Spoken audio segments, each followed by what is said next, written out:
case. It looks like this. You've got your tools inside. You can fold it over, roll it up, and tie it off. Everybody loves the pencil case. Here's the tie at the end. And it fits in your binder, easy to go in your locker. So we're going to lay out and cut the pencil case. We need these pattern pieces. We are also using a pre-cut piece that will be the outside of the pencil case. On your pattern pieces, you see markings. Grain line, we'll talk about what direction your fabric needs to be going in when you place the pattern. You can see it says cut one of your inner fabric, and it says one of your outer fabric. So you'll eventually need two of this size. Here it says cut one of the case front. So you'll need one of these. Okay, everything is laid out for this project to be marked and then cut. A couple of things we need to think about. We talked about grain line before. So this arrow is showing the weave of the fabric, the direction of the weave of this fabric. If I place it like this, then I'm going to get a stretch on my fabric. I don't want that. So I need this grain line to be going along where the weave is. If I can't see the weave, I can look at the edge of the fabric. This is called a factory edge, where it came through the machine in the factory. Or I can look at a cut edge, but I don't always trust my cut edge. We don't know for sure that a person had put that exactly on the grain line. So I really look to see the line of the threads of the fabric. Once that's laid out, I make sure I have everything I need. This is my good copy. It's my outside of my project. This is, if I cut carefully, a pattern piece, because I need one of the inner and one of the outer fabric. So that's my outer fabric. I could just use this and cut, but I'm feeling a little nervous, so I'm going to make sure that I just use my pattern so that I don't accidentally cut my good copy. So we're going to move him out of the way. Now it's time to mark. On soft patterns, I can use pins, and you might have seen someone pin their pattern to their fabric before they cut. We like to use weight here, and there's lots of us, so a partner's hand is also a great way to weigh down your pattern piece. We also use chalk. If I use ink and I make a mistake, I can't get it out. Chalk will come out. So when we go to mark, we need lots of pressure right along the edge that we're marking. So I'm going to put some pressure here, and I'm going to lightly place the chalk just along the edge. I don't need a really thick line. I just need to be able to see it long enough to be able to cut it. And then after it's cut, the mark will hopefully just disappear. You can see how the fabric wants to pull and move if I pull on it like this. So I just take short little motions, okay, and I keep my fingers right close. I'm going to move this one out of the way. If when I mark I'm right nice and close and I'm absolutely perfect along the edge, that's great. I can use that edge for this next pattern piece. Okay? But if as I'm marking I've got a thick piece and I'm not really sure and maybe it's going all out of the way like this, okay, when I lift it, I'll cut on the inside. We'll show you that again in a minute. Okay, but then when I go to lay out this next piece, I'll give myself a little bit of space so that I make sure that both of those lines are nice and straight. It's good if you have a broken edge that's just nice and thin, and I lean back so my chalk's in facing or touching the edge of the pattern and not out this way. This way, I know that I'm just touching where that edge is. So when I lift off my weights, and I'll put them to prep the next piece, and I lift this off, I see that I've just got this nice sharp edge. And even if my chalking is messy, I can just cut on the inside edge. I'll do the same when I lay out and mark that, but I'd like to show you the cutting. When you go to cut, you want your shears to be just inside the chalk line. The bottom of my shear blade is following along the base of the table. I don't have this on my lap. It's not in the air. It's using the flat of the table. I'm going nice and slow. That's pulling out of the way. Okay, nice and sharp. If I can't get my blade edge in, I can cut just beyond, make it nice and flat again, tuck my shear base just underneath, and let it follow along the table. Everything is cut, and now we are ready to start sewing. Our first step is to finish this edge so that when we take the pencils in and out, it doesn't fray. We'll talk about fraying later. When you get to this small piece, you can see we have turned it so that our right side is showing. If I made any mistakes in marking or if I've got messy chalk lines, they're not going to show on the good side. We have to then take this piece to the iron and press it down so that we can run what we call a top stitch. Now we are ready to press this edge so that we can finish. Pressing is another word for ironing. In sewing, pressing is a technique that is essential to making your project look nice and clean and finished. So I'm pressing this entire piece to get any of the old wrinkles or pleats out that were already there. Before I came to the ironing board, I should have taken a ruler and marked down 2.5 centimeters, otherwise known as an inch. So you can mark it down with your chalk at one end, along the middle, like so. Place your ruler and make your edge with the chalk so that when you come to the iron, you can fold your pressed edge so that it is resting against the chalk line. Watch your fingers because your iron is hot. I put it down on the one corner and then apply pressure. I lift, place, and then apply pressure. Fold it down, lift, press, and apply pressure. These irons aren't so hot that they will damage this fabric. This fabric is all cotton. It can handle a hot temperature without melting. If you were to use this iron at home to press different things, you really need to be careful about what kind of fabric you're pressing. Some fabrics will melt. So this fabric, this cotton, is just fine. I've pressed that first edge, but I still have what you call a raw edge here, and I need that to be buried. So I'm going to bury it by folding it one more time. So I fold, press. I'm going to fold this next little bit, making sure it's not twisting. I'm folding straight down, press, and I also don't want it to end up like this. I want this edge right tucked up at the spot where I'm folding, so that it's the same distance all the ways along. If I can back up and just double check, and now I'm pressed. I've pressed this and I'm ready to take it to the sewing machine and run my top stitch. Before I stitch it at the machine though, I want to make sure that it's laid in place by pinning. In order to pin this accurately, I'm going to use the table. I'm going to place the pressed edge down, and I run my pin not straight up and down, but on the angle that I'm heading with the pin. So I take it into the table, and then I hold it from underneath and push up. So I see the pin on this edge, and I see the pin on that edge. I'll run another pin in about the middle of the project, going in on the angle towards the table. I grab it, pull, and it comes up. Don't poke yourself. Be careful that you're not poking into your person. Make sure that you're using the table and not your fingers. So I go down into the table, lift, my finger is underneath. I can feel that pointy edge, so my thumb is underneath the pointy edge, so when it comes out, I see the pin again. The head of the pin is on the same side as the point. Now it's ready for the sewing machine. Okay, so now we're ready to top stitch. I've got my piece of fabric laid in place. I've got my needle posted in the upright position. I've got my presser foot setting down so that the tooth or the toe of the presser foot is going to be just on the outside edge of where it's folded.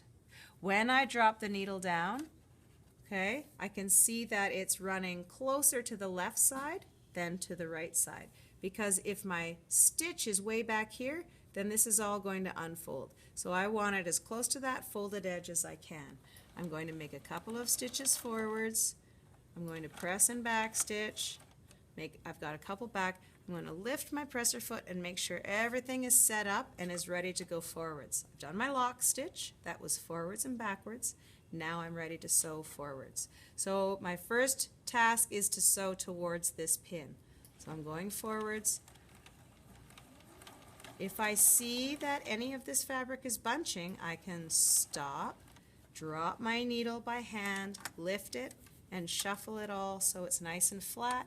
Drop it again so there's no puckers or buckles or anything that's folding. It's just nice and straight, and I can keep sewing towards my pin. I'm at the pin now. I need to stop, remove the pin, place it into my pin cushion, and now I'm heading to the next pin. I let the feed dog underneath take the fabric. I'm not pulling on the fabric. I'm letting the machine drive the fabric through. Sew at whatever pace you feel comfortable so that you can stop, pull your pin, put it in the pin cushion. We'll go all the ways to the end. I'll go fast for the sake of our video. You'll go slower because you're learning. I'm towards the bottom end, so I'm going to make sure that's all folded. I'm going to hold the bottom. I'm going to take it right to the end, and then I need to back stitch again. At the beginning and the end of every stitch, I need to go backwards, forwards. I can lift it, pull on the threads, and I can cut the tag end.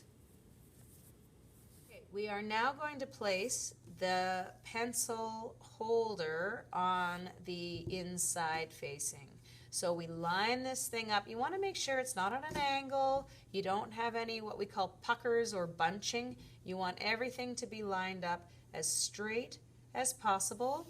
Remember, this line is important. If your cut edge is a little bit crooked, and you try to line up along the bottom, this isn't very nice. So even if your bottom here ends up being a little bit off, you want to make sure this line is nice and straight. We're going to line that all up. I'm just going to take a minute to get all of those little extra bunches. I'm going to smooth it out.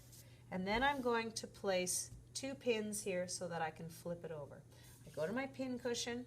I place 1 pin, remember, down towards the table, twist so I can see the bottom, tip, and the head of the pin. Other side. I'm going down towards the table, lift, and I see the tip and the head of the pin. Now I can flip it to mark it. So I'm going to grab the one side, lift, and flip it over. I'm going to smooth it all out. Be careful of those pins that you give it a little pull, and when you smooth it out, you'll be bumping into those pins a little bit, and that's okay for now. I'm marking along this edge with my ruler by feeling for the top edge. Just like in this demo, I'm feeling for this top edge because I want my stitches to stop where that edge begins and go down from there. So I'm going to feel along this edge. I'll take my chalk and I'll chalk it so that my chalk is hitting right where that top edge is ending.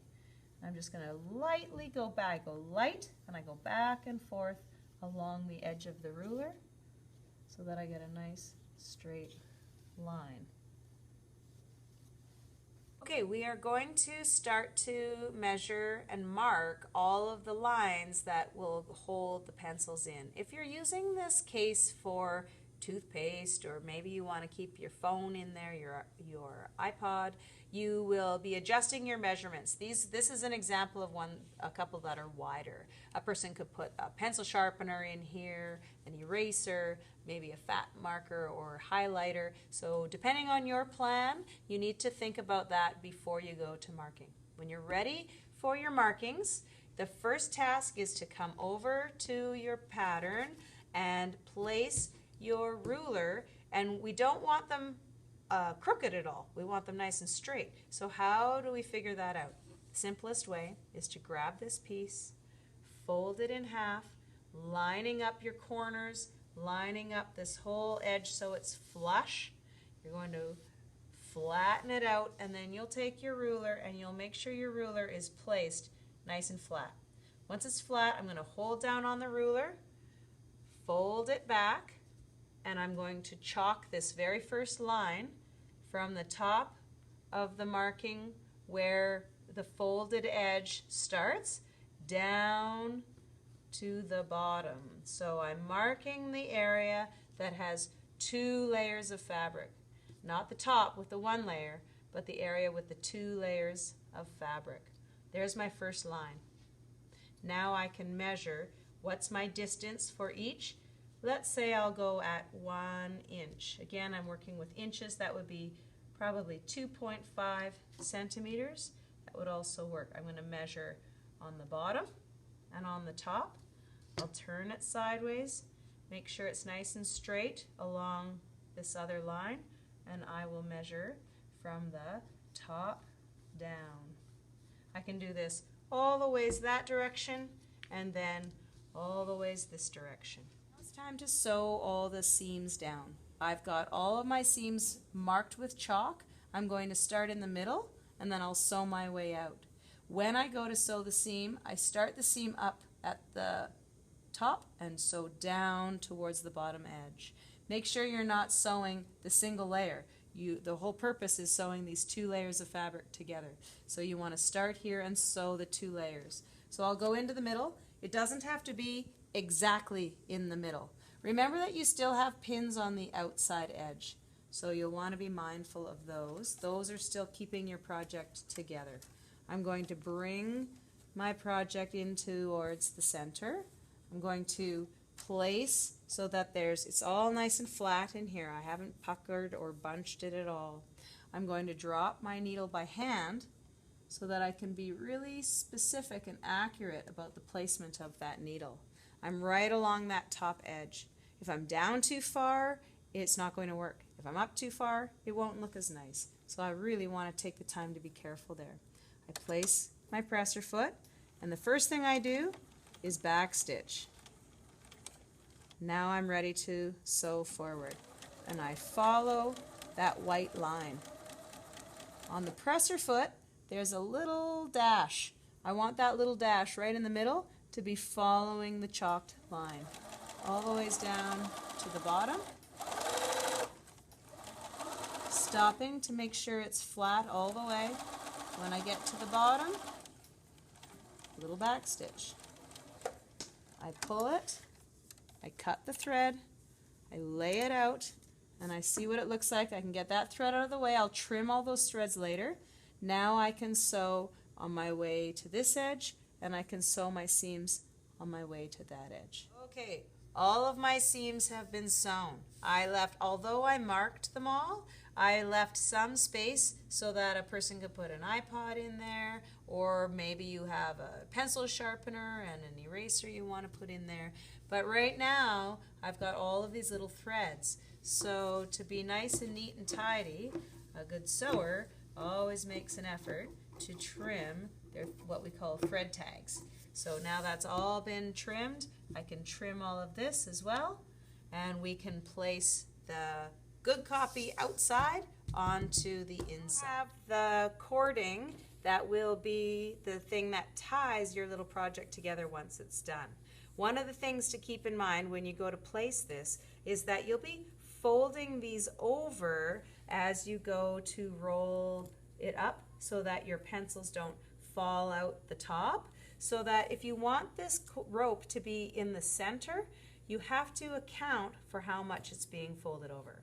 So when I go to measure this, I like to fold this over and think, well, that seems to be about where I would fold that project. Then from there, I can fold and find what would be the center point of that. It doesn't have to be absolutely exact, but it does help make your project look nicer. I've got it folded so that it's not as long as the whole project. I have it flush with this edge, and then I can pin. So again, my pin goes into the table. Sometimes lifting the fabric underneath helps the pin go down. I flip it and I push the pin so that the point and the head of the pin are both showing. Now I can place what will be the good copy or outside of the fabric right sides together with the piece that has been finished. You can see this is my good copy side because I could actually use this. So then here's the good copy side because it looks a lot nicer and more colorful than the other side. So the good copy here and the good copy here, or what we say in sewing, the right sides, are going to be touching each other. I'm sewing this project inside out. I need to pin all the ways around this project, but when I go to sew it, I need to leave a hole or an opening so that I can turn it right side out when I'm done.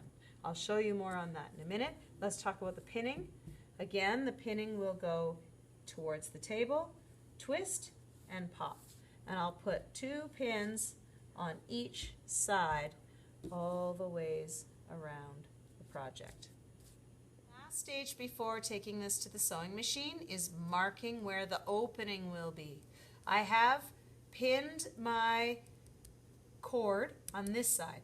So I'm going to sew that shut so that the stitching will hold the cord in place. So my opening will be across from where the cording was pinned. I've got 2 pins basically in place of the size of the opening that I want to create. So I'll make a little mark here and a little mark here. When I go to the sewing machine, I need to remember 5/8 of an inch seam allowance so that I can start sewing 5/8 of an inch from this cut edge so that my seam is going to run down here. I will pivot. It's going to run along this side, pivot, up here, pivot, across the top, pivot, down to this marking, and I'll back stitch beginning and end, and I'll have an opening here. Now we're ready to sew these at 5/8 of an inch seam allowance. I'm starting, as I sew, I know that a project goes away from me. So I'm starting with this marking so that I can come down and then around, etc. I come into the machine. I can move my pin, put it in my pin cushion. I'm done with that pin now.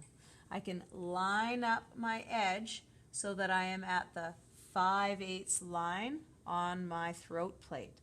I'll drop the needle by hand so that I know everything's in place where I want it to be, and I can start my one great big long seam. So I will backstitch because that's the start of my seam. I'll follow my 5/8 of an inch line all the way down to the bottom edge, and I at this point guess what 5/8 is going to look like.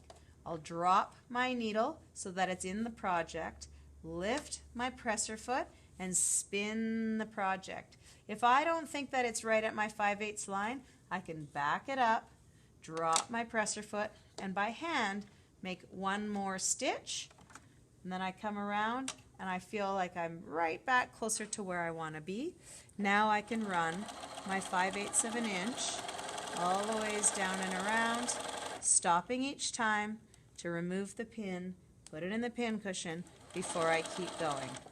So we've gone all the ways around this project. We're coming down to the final bit, and I'm reaching that second marking of chalk that we made. So the first chalking is here. Then now I'm sewing my way up to this chalk. I can remove my pin, back in the pin cushion. I come right down to where the chalk is, and I back stitch. I can lift, cut, and you will see that there's going to be an opening here that I'll be able to pull my project right side out. Okay, so you can see that the one seam, big seam that you make is going all the ways around your project with an opening at this end. I need to now trim these corners so they're not bulky when I turn it right side out, and I need to press with the iron so that all your edges are flat. So I'm going to show you how we trim these corners. I'm going to go at a 45-degree angle away from that stitched corner, not too close. I don't want to create a hole, but I want to get rid of that extra bulk. I can also then go in and just trim out those extra little bits in the corner, and I can do that on all 4 corners. Trimmed, and I am now ready to pull this right side out. This is the fun part, where your project finally looks like the project. In order to do this and so that it looks nice and neat, I take each of my corners and I push with my finger right at the corner. That is going to help those little edges look really nice and neat. So I've got 2 more corners. I push, I come to this corner, I push, so my corners have been adjusted and around it goes. All of this comes out. Again, I can grab my corners. Okay, this I'm not going to worry about. We're going to worry about that in a minute. Look at that. I've got the drawstring. Here's my other corner. Sometimes if my corner is still a bit bunchy, I can wiggle it. Other tricks, I can use one of these rulers, and I go in to the edge, and with the edge of the ruler, I can push out the corner so it's nice and neat. Once all my corners are adjusted, I pull, and then I try and get those 2 pieces of fabric coming together to lay right along the edges, just like this. I pull, okay, and then I'm going to fold this in so that when I pull on that, my edge is in, okay. My last step for this project is to go back to the iron, press all of this down, and then to top stitch my hole closed, and your project will be done. Last seam is the top stitch. I go in and I see where the opening was from the big seam that closed it all together. At that opening, that's where my stitch is going to start. I'm sewing as close to this edge as I'm comfortable. If you're in a little bit because you feel uncomfortable about being right up close to the edge, that's okay too. I'm going to drop this needle by hand, drop the presser foot, make a small back stitch, so 2 forward, 2 backwards, that's all you need. I'm stitching down along the edge to the pin. I'll stop, remove the pin, place it in the pin cushion. Make sure everything is nice and straight and there's no puckers. So I'm lining this all up. If I'm worried about there being a pucker, again, I lift my presser foot, straighten everything out, drop it again, and keep going. You can do that at any time when you're sewing a seam. If you feel like it's going to be puckering like that, you can drop it, lift it, wiggle it all around to make sure everything is sitting where you want it to be. So you can see sometimes when you drop your presser foot, it pushes your fabric forward. So by using your fingers, okay, you can just take your time and place it best you can. I take it right to where that one's puckering again. See that?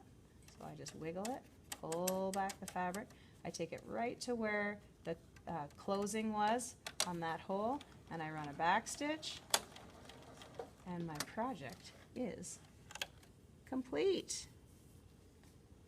We can fold that up, we can roll it up, and we can tie it up.